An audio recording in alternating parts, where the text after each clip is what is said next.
Hello again. Time to talk about how to make peptide bonds.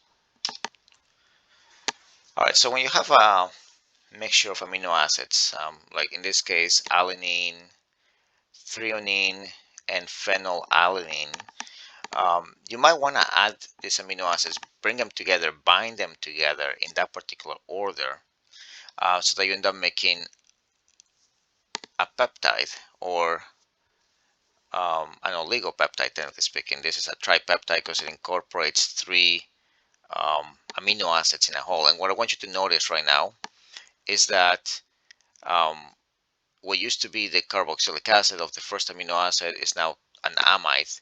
And technically, what used to be the amino of the second amino acid is also part of that amide. And that also repeats itself on the second unit.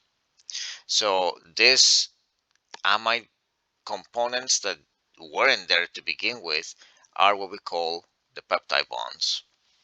But they are amide functionalities, truth be told. Now, two characteristics that I want to remind you of regarding amides is that nitrogen being less electronegative than oxygen allows for greater basicity. And that also means that you can engage in resonance structures with the neighboring carbonyl to a greater extent, forming structures that look like this.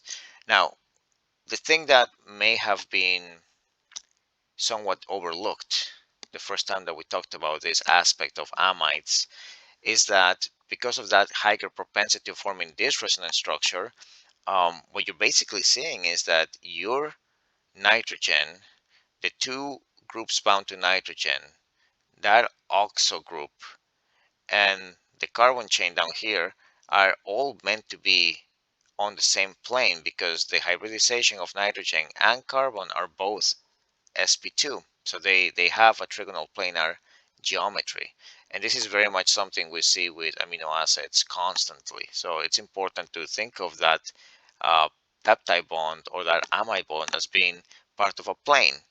Now, that said, the side chains of the amino acids are not restricted to being on the plane of the board, because now you're talking about a single bond that has nothing to do with that conjugation or that resonance structure. So they are totally, going to be out of that plane. And generally, to avoid steric hindrance, what you're going to find out that when you go from one amino acid to the next, as they're bound to each other, then you're going to have intercalation happening between the side chains. One will be pointing down, one will be pointing up, etc., etc. All right, so then bringing together amino acids forms oligopeptides, and I want to show you properly how to do this.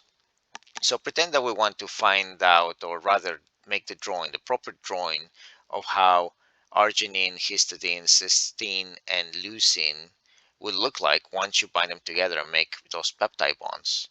So what you will need first to do is draw arginine, draw histidine, draw cysteine, and then draw leucine. And you probably already noticed this, but I'll highlight it nonetheless.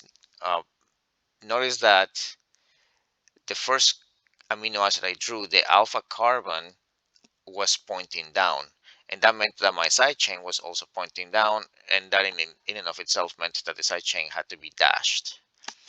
But what I also want you to notice is that the next amino acid wasn't pointing down. In fact, I kept on intercalating that because the first amino acid points down, or at least the alpha carbon points down. The second amino acid has its alpha carbon pointing up. The third amino acid has its side chain pointing down. And then the last amino acid, the fourth one, has its alpha carbon pointing up. So you have this intercalation happening. Okay, now the amino group of the second amino acid is lined up with the OH group of the carboxylic acid of the first one. And that's true for the second and the third and the fourth. And what happens here is that you're simply going to condense these molecules. You're ultimately are going to liberate an equivalent of water for each one of those two combinations. And when you remove water, all that you're going to have left over is just an NH component, which will allow you to bring these things together into an amide. So that's how you are supposed to basically do this stuff, right? So those amides are you taking that water molecule away from your NH2 and your OH groups of the two amino acids in question. So that's how you are address making the peptide bonds. Okay. Now let's take a look at the isoelectric point of the oligopeptides, because now the situation is going to be more involved. Now they have multiple amino acids present, and some of them will have side chains that are, actually active under different pHs and can be deprotonated or protonated. So let's take a look at this same example. So we just formed a molecule involving arginine, histidine, cysteine, and leucine. So if you start looking at the pKs of these things, the first thing to notice is that out of the 4 amino acids, the only one that still has a free amine is the first one, arginine. That's the only one that has an amine that's no longer, that is not bound to a carbonyl. Because if it's bound to carbonyl, it's not an amine, it's an amide. And so the chemistry will be vastly affected and different for those groups. So only arginine contains an amine group. Okay, and so for arginine, we'll look up the pK of the amine group, which happens to be 9.04. Arginine also has its own side chain, which is very basic. It has a pK of 12.48, so we'll write that down. Now for histidine, the nitrogen as well as the carboxylic portion of the amino acid are taken up to make amides, so you don't look up those pKs. However, the side chain of histidine does have a pKa. It's 6, so we're going to write that down. That brings us to cysteine, which also its amine group and its carboxylic acid group are engaged in the amide bond formation. So you don't use their pKs, you don't even refer to them. But the side chain, the cysteine side chain, does have a pK that we need to address. It's actually 8.18, so that's a little mistake on my part. My apologies. Um, and then for leucine, the side chain is not acidic or basic, it's literally non-polar. But for leucine, which is the last amino acid in the sequence, we do have a free carboxylic acid. So we look up the pK of the carboxylic acid of leucine and we just write it down. Okay, now just as I mentioned before, the amine group of arginine is free. So we call that the amino terminus portion of the peptide. While the carboxylic acid of leucine is free, so that is what we call the carbonyl terminus. And when reading amino acid chains or amino acid sequences, we're really talking about going from the amine portion of the molecule, the free amine, to the free carboxylic acid. Okay. All right. So with that in mind, okay, here I fixed finally the pK. So 8.18 for cysteine. Okay, so now with that in mind, we can create a little table. And the first thing to notice is that in the most acidic of conditions, all the nitrogens are going to be protonated and are going to have a positive charge. That's true for histidine, that's true for the free amine, and that's true for the guanidine unit of arginine.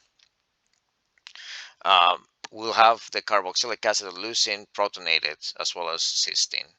So altogether, we have a 3+ charge in this molecule, and it will take us 3 deprotonations to reach the isoelectric point of the oligopeptide.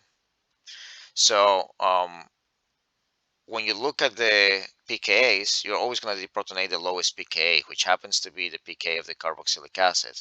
After that, you deprotonate the next lowest pKa, which will be the value actually of histidine, and then you'll end up with cysteine. So it's those 3 that get deprotonated. And the carboxylic acids, or to put it another way, the substances that were neutral to begin with, the moment you deprotonate it, they become negatively charged. That's true for the carboxylate, and it's true for the sulfide components here. For the segments or the side chains that have positive charges, the moment you deprotonate them, they become neutral. Okay. So, and then if you look at all the charges, you have 2+, and then you have 2-. This is a neutral molecule.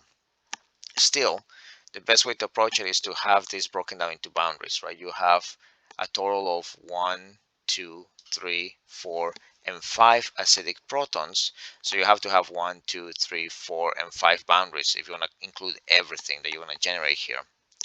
But we're interested really here in the isoelectric point, which resides at the moment where the amino acid becomes neutral. So all you do is simply start putting in the pK values from lowest to highest for each of the boundaries.